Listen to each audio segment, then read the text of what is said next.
Hello everyone. Today I want to share some thoughts on the discussion about climate change. Now, I think at this point in summer of 2021, should be clear that all scientific or all serious science and all serious scientific studies pretty much say that there is climate change and that every indication points toward humans having a strong influence on it. I remember when I was in university 20 years ago, there already was the discussion about climate change. Climate scientists already were in big agreement. I remember personally that at that time I wasn't sure how trustworthy their data is. Because I was used to kind of the exactness of certain physics experiments, which of course are a totally different way to do science than the more observational climate science. So back then I wasn't sure if I should take it as serious as what I was learning in physics classes. Of course, you can guess from my first statement that now I think they were right. I was probably not wrong because I didn't have a strong opinion about it, but I should have taken them more serious.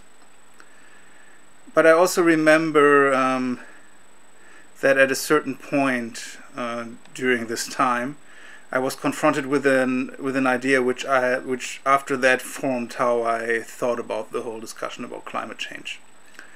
I was listening to a podcast and someone suggested to think about investments to avoid human-made climate change or human influence on climate change, to look at it more like insurance policy, saying that, well, we're not 100% sure that the measures we should take, how big their effect is, but if we just look at what's the possible risk if we don't do it and compare it to look how much this risk also would cost and then compare it to what we need to invest, then it's still an extremely good investment.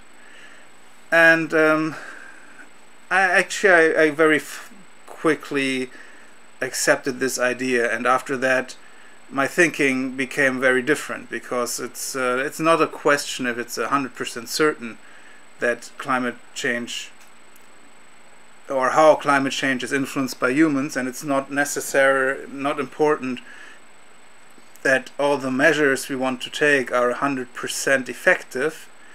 It's just, we just have to look, is the chance of them being effective high enough that the money we invest would be considered a good investment, would be considered a good price for an insurance policy.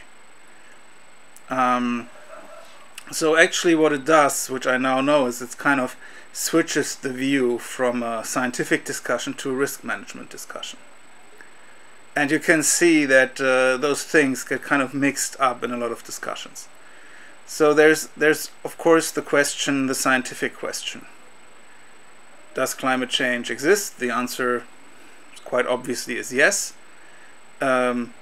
What is the influence of, or do humans influence it? The answer also is quite certainly yes. How strong is the influence and how exactly can we change this influence? This is actually a very complicated question, where I have to say I'm not deeply enough into current climate science to know this answer, but I suspect that this also is just probabilities and no certainty, because it's just a very complex system where a lot of things can play a role and can influence things. So this is one question. The other question is, it's more a question of risk management. It's if we accept there is change, is the risk to our way of life, to the human well-being, how large is this risk? Or the potential risk, because of course we don't know 100% sure, but how large is the potential risk, and what can we do to reduce this risk, and then basically, is it worth it? And if you kind of take it apart like that, then you get a very different view on all the discussions about climate change.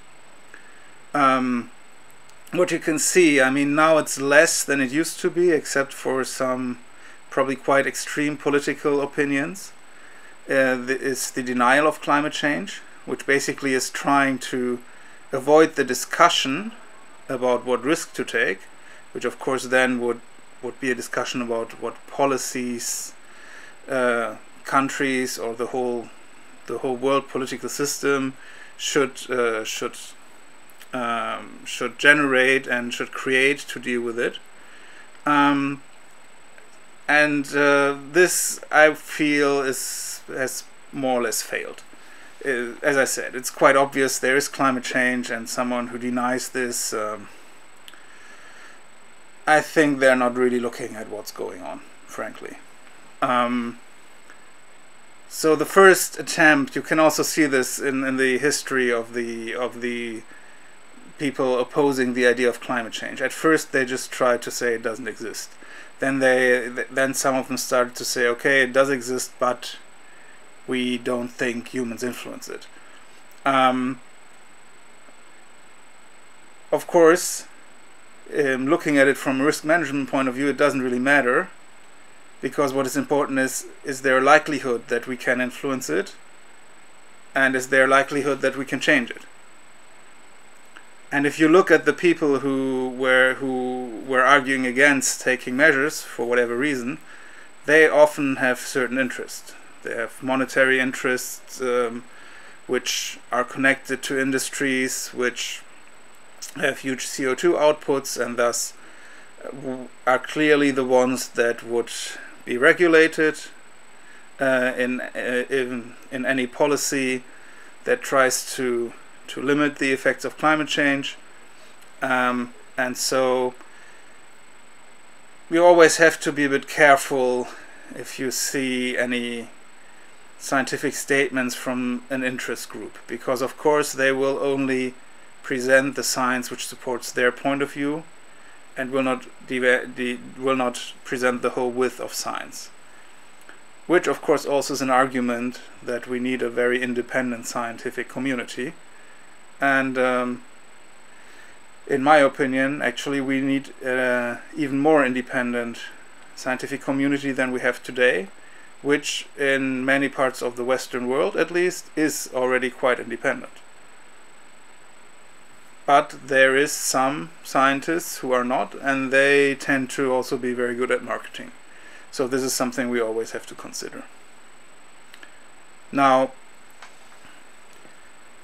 the next question is, if we can agree that just from a purely risk management point of view, it's worth trying to avoid climate change. Well, we haven't avoided it obviously, but trying to limit its effects at this point in time, then the next step is we have to look at what policies. It is a matter of fact, which goes kind of back to the idea of an insurance contract, that the longer we wait, the more expensive things will become. It's basically like if you want to have a retirement plan, the earlier you start, the smaller your yearly allowance will be to build a good retirement plan. The later you start, the more you have to put in to reach the same result, and actually a lot more. It's a lot more that you have to put in, because it's a kind of an exponential process. And it seems to be the same with climate change. So actually the longer we wait, the more money we will have to invest to be able to control it. So this is something also to consider, not to wait too long, but to actually look at a point and say, okay, when's the best point to start? In a way, the best point to start was 20 years ago, but, well, we shouldn't wait more time, because it will just get more and more costly. Now, looking at what policies are effective is another question. This is a very political question, and you can see that different politicians suggest different approaches. What I would say, if you ask me, is that you have to, first of all, get kind of the big wins, which are easy to get, but at the same time you also need to start working on getting the small gains, where for your investment you don't get as much back. There's a lot that can be said about it. I see often a tendency to let economic interests be very strong and to be more careful about demanding input from huge economic players. It seems to be as I said, it seems to be a strong hesitation about this. In some countries, it's more put to the normal citizens, and many countries are really struggling what to do, and probably not how to spread it out. Personally, I would say the first step would be to go and strongly regulate CO2 output by industry. There's different ways to do this. Some people say it should be like a CO2 market, a market of CO2 rights, of emission rights. Other people have other ideas. I'm pretty agnostic about what to do. I probably would do both. I would say, okay, there's emission rights you can get, but at the same time there should be laws that require you to have certain filter mechanisms installed anyways. With how to treat your citizens, well, I often have the feeling that people are trying to just do it by putting out some, basically by making things illegal. Personally, I think it's a better policy to make things more attractive that are better for the climate. I can say, for example, in my country, there is increases in gasoline prices to make driving by car less attractive. I'm not sure how much of an effect it actually has. So far, it actually didn't seem to have that big of an effect. I personally think it would be more useful, at least in the area where I live, to make public transport cheaper and more attractive in general. Probably also reduce work commutes by pushing for more home office and things like that. I feel that would probably be much more successful. Again, I would argue that it's probably still a good idea to make gasoline more expensive, but not just to do that, but also make other things more attractive. And that is probably, to close this off, that is probably the biggest omission I see, is that we seem not to see the chances in the disruption that climate change is, because this is a chance to change things, and instead of just trying to carry on all our old technologies, our old way of life, to actually look how we can improve it, to take the chance of having to do something about climate change, to actually use it as a driver to develop new technologies, new behavior patterns, have new discussions about our societies, and in general try to move forward. And I don't really see that. Even looking at very environmental conscious politicians, I don't really see them pushing for those real changes which actually give a chance to the future.